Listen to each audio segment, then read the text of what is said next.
What is the difference between eliminativism, reductivism, and non-reductivism? And does it even matter? Let's consider.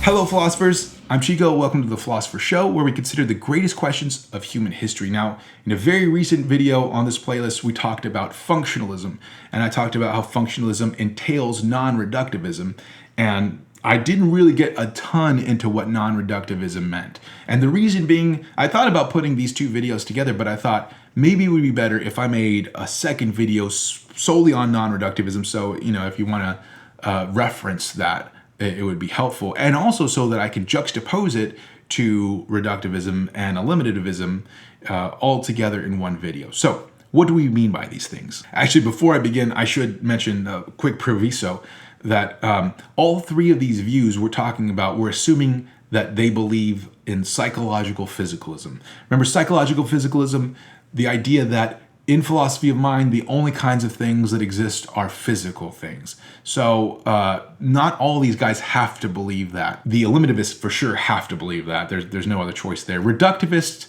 I guess you could reject that, but I don't know how. And then the non-reductivists, you don't have to be a psychological physicalist, but most of them will end up being one. So let's just pretend when we're looking at these three systems that all of them are psychological physicalists. They all believe the same kind of thing, that in this philosophy of mind, the only things that exist are physical things.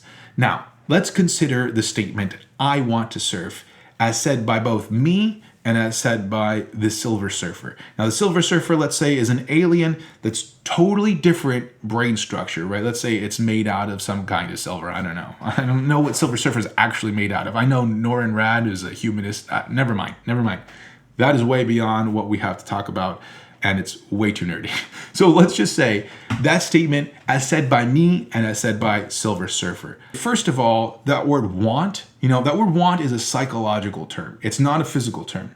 It's not like you can open our brains and look in there and say, look, there is that want right there. You can see it moving around. It's that it is something that you can't point out, something that you can't hold in your hand or measure or anything like that. That is the word want, psychological term. How would these three different views interpret that? All three of these views are going to say that wants don't exist for real. They're not real entities out there. For eliminativists, they would say that because they don't exist, I want to surf is actually false. It's not a true statement.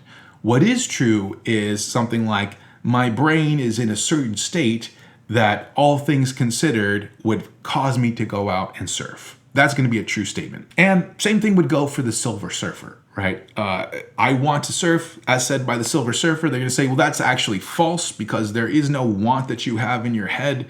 And yet it is true that whatever silver brain state that you're in, that would, all things considered, cause you to go out and surf. Well, that would be true, but that's not the same thing as saying, I want to surf. That's a false statement. Now, what would reductivists say about this? Well, remember, reductivists are going to agree with eliminativists on what actually exists. Desires do not exist. So me and the Silver Surfer, we're not actually feeling anything. Those things aren't real, right? You don't actually feel wants, you don't feel angers, you don't feel those kinds of things. The only thing that exists are physical things like brains and stuff like that. There are actually different kinds of reductivists. Let's just pick identity theorists as our sample case here. So identity theorists would say, and all reductivists would say, that these psychological discourse words, so words like want and words like anger and those kinds of things, even though they don't exist in their own right, they actually refer to physical things. So for the identity theorists, they refer to the brain in a certain specific state, namely the state that all things considered would cause you to go out there and surf. If that's the case though, for reductivists, if I say I want to surf, that's actually a true statement because I'm actually in that brain state. I'm in brain state, one, let's say, that would cause me to go out and surf, all things considered. However, since I am identifying that word want with my brain state, that would also mean that the Silver Surfer, since he doesn't have the same brain that I have, he has a silver brain, right?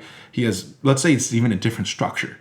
So the Silver Surfer is not in the same brain state that I am in, even though he would want to go, he would go surf, right? Even though something in him is going to cause him to go out there and surf, since that word want refers to my brain state, my specific kind of brain state, that means that I want to surf for the Silver Surfer is false, right?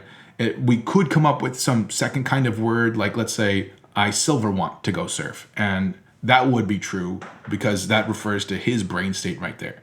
But it wouldn't be true for me. I don't silver want, I just regular want. So that's what a reductivist thinks, that the psychological discourse is true, even though really we could just reduce it to the physical discourse if we really wanted to.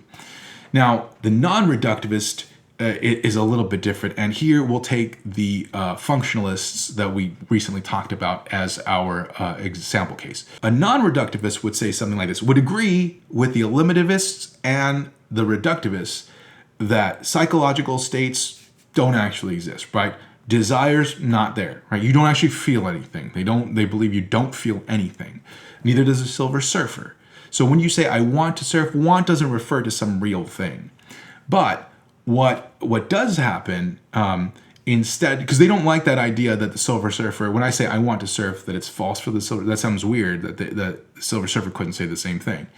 So instead of identifying that word want, psychological terms like that, instead of identifying it with a specific brain state, they actually instead identify it with just a function. Whatever it would be that would cause you, all things considered, to go out and surf, that would be the want right there. So does it matter if that is realized by a brain like I have, or if it's realized by a silver brain like the Silver Surfer has, or if it's realized by a computer brain like I don't know if the Vision has a computer brain, maybe it does. I don't think he surfs. So whatever it is that causes you to go out there and surf, all things considered, that would be what want is. So I want to surf, as said by me, is true. I want to surf, as said by Silver Surfer, is true. I want to surf, as said by the Vision. All those guys, they're all true. So I think what's interesting here is that this, although it's philosophy of mind, this sounds a lot like philosophy of language instead. It sounds like a debate about how we use words, so they all agree on what's real out there, but eliminativists say, yeah, I want to surf is just false. And reductivists say, yeah, it's true for me, but it's false for anything else.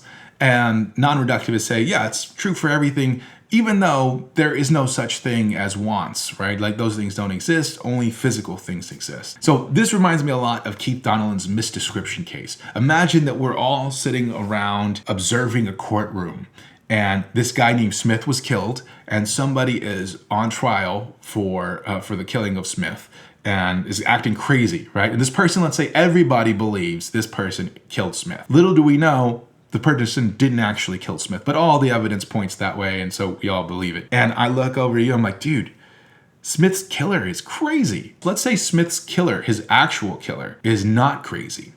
Is that statement true or false? Well, what we could do is look at this in two different ways. In one sense, literally, it's false, because Smith's killer literally is not a crazy person, right? This killer is actually very sane. But when I use that term, Smith's killer, I'm not really trying to mean that word, right? I'm just using that Smith's killer, that description, to point out somebody. But that's not the part that I'm trying to claim, right? That's not the true or false part that I'm really getting at. What I'm getting at is whoever that guy is that I'm referring to as Smith's killer, that guy's crazy. So in that sense, it would be true. Even though the description is false, right? Even though the description doesn't actually pertain to this guy, if I'm just using it as a reference, then this statement would be a true statement. Now, in the same sense, I think that this debate between eliminativists and reductivists and non-reductivists, I think you can solve it the same way. Assume psychological physicalism. I'm not saying that you have to, but for these three guys, right, assume that that's true. And I say I want to surf for if we're taking that literally, the word want refers to something that doesn't exist, right? So literally speaking, yeah, the eliminativist would be right. That's a false statement. But if by want we're just trying to pick out the brain, right? Then the reductivists would be right. They would say that, yeah, it's true. That would be right. And the non-reductivists, by want, we're picking out whatever is doing that job of making me go surf. then that statement would be true in that sense, right? So those are three different senses that we could take this word want in. And we'd have different results, but I mean, like, we would still be agreeing about the same thing. It's just that we could sort of like just agree to use a different word for each one of these three statements, right? Like want number one, want number two, or want number three, or eliminativist want, and reductivist want, and non-reductivist want. And then as long as we distinguish between these three forms of the word want, then we wouldn't have any debate at all here. Now, in one sense, this sounds like a happy story. We can all go home and be, agree to disagree, or agree actually that on the real stuff, and just let's keep our vocab straight. But in another sense, I think this is kind of a disappointment. And here's what I mean. If you're a first-year philosophy of mind student, if you're taking this seriously and you hear eliminativists say that minds don't exist, that you don't actually experience anything, it sounds crazy. I mean, if you're interested in this, by the way, you should check out my video on empiricism and the mind, or observation in the mind. I can't remember what I called it, but whatever it is, I'll put a link in the little cards here, and then you can check it out. But it sounds crazy, right? I'm looking dead at you. I'm experiencing these things. I can doubt that you actually exist. I can doubt that my brain exists, but can I really doubt that experience is happening, right? I mean, can I doubt that colors are moving around? I don't know. It's hard to doubt. So eliminativism sounds crazy.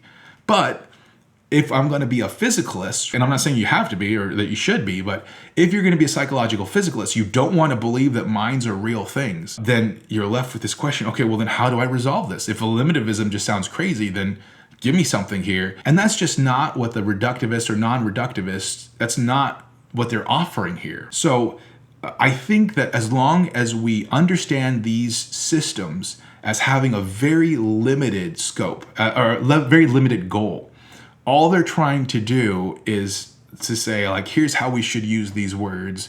They're not trying to show you how your mind can actually have experiences while still only being a physical thing, right? They're not trying to show that at all. As long as we see, like, all they're doing is a philosophy of language thing, then okay, then this whole thing makes sense. Anyway, that's the difference between these three systems here. And if you have any questions on that, please hit me up in the comments. That's all I got for today. Adios.